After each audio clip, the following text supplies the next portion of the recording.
stakeholders back in Montana that, and it's becoming increasingly apparent that the integration of UAVs into our national airspace needs to be done in a timely as well as very prudent and thoughtful manner. I'm an engineering graduate from Montana State University. We're proud of the fact we're one of the core universities selected with the Alliance for System Safety, UAS, and Research Excellence, and FAA Center of Excellence team. What we find is that because of our great trout fishing, skiing, and mountain climbing, we can attract the best minds who also enjoy the best lifestyle, and it's a nice intersection. It's a great host for this research in Montana, and we've got a deep commitment in my state to protecting individual liberties as well as the right to privacy. My first question's for Mr. Huerta.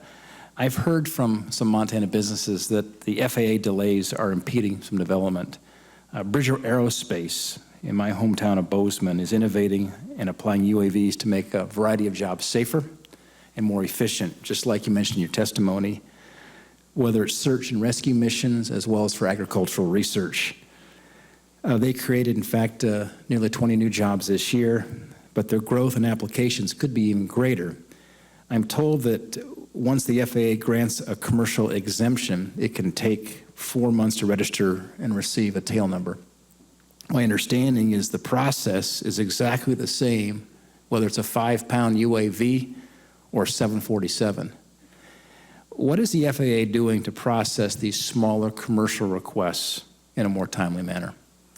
Thank you, Senator Daines. Actually, this is a question that we're asking the Registration Task Force to look at. All of our commercial applicants through the Section 333 process are required to register their aircraft, and you are correct. The process is the same process that you would use to register a more conventional aircraft.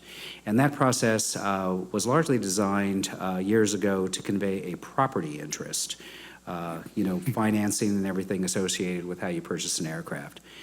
We envision the registration process that the Secretary and I announced last week would really be a much more straightforward and simplified process. And one of the things that we would like to do is pick up some of these smaller type aircraft and use this a different process that is more focused on how do we establish the ownership. And what kind of timeline do you think that will be before we can see a positive outcome here? Very soon.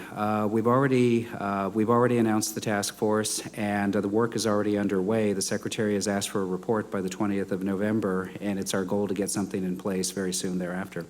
I'm glad to hear that. Hobbyists and entrepreneurs are treated differently, despite oftentimes operating similar-sized UAVs. If the exact same UAV up to 55 pounds is used by a hobbyist, there are no bureaucratic hurdles. Shouldn't there be a similar regulation for small commercial UAVs as there are for hobbyists? The principal thing that the agency would be concerned about is how can it be conducted safely. But you are correct that hobbyists enjoy an exemption that was granted by Congress a number of years ago from certain regulatory oversight of the FAA. They do, however, conform to community-based standards, and we work actively with the hobbyist industry to do that. Commercial operations, as I testified to earlier, carry with them a legal requirement to have both a certified operator and a certified aircraft, but the way we address that issue is through the Section 333 exemption process. Certainly, if Congress has, and if you or any of your colleagues have any interest in addressing that, we'd be happy to provide technical assistance to you as you consider that. Okay, appreciate that. Another question regarding privacy. We out in the West share a very independent and self-sufficient spirit. Privacy is very critical. Montana implemented its first laws in 2013 that prohibit private citizens from using drones to spy and requiring police to obtain warrants before using drones for surveillance. What is the FAA doing to address the privacy concerns related to drones?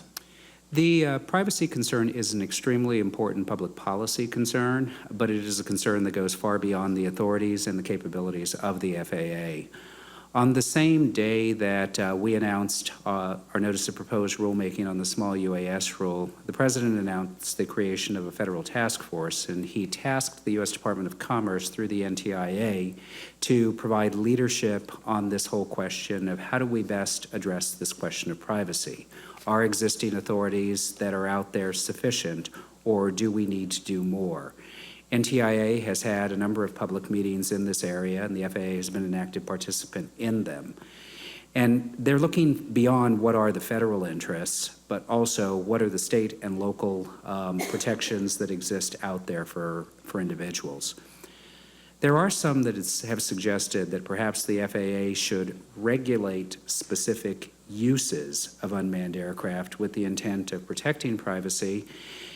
I believe that that would not necessarily be an appropriate course of action, because the overall structure of the FAA does not regulate anything that flies in the airspace for its use. We regulate it for its safety.